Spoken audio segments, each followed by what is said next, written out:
So that's it for the time lapse of the 30,000 rupee build. Hope you liked it. If you did, go ahead, give this video a thumbs up. If you hated it, vote it down.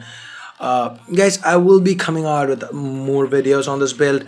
Next week you'd be seeing a what and a why, as in why I picked what part, and more reasons behind it. And the week after we'll have a full build tutorial, and that would be followed by a gaming and benchmarks on this build.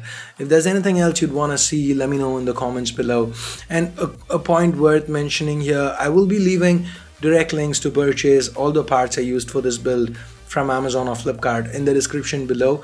Now before you buy the motherboard alone, I'd suggest you buy it offline after checking with a retailer, because this motherboard supports the 7th generation CPU that we are using, but the latest BIOS, it needs to have the latest BIOS update for it to support it.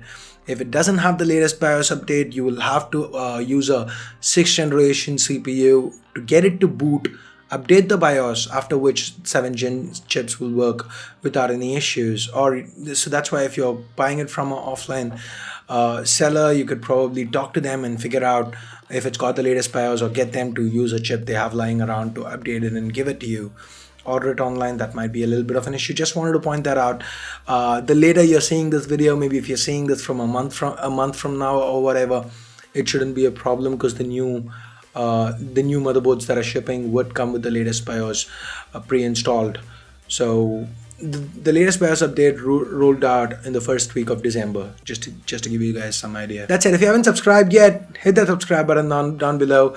If you are subscribed, do this to make sure you get notified each time a new video goes live on C4Retech.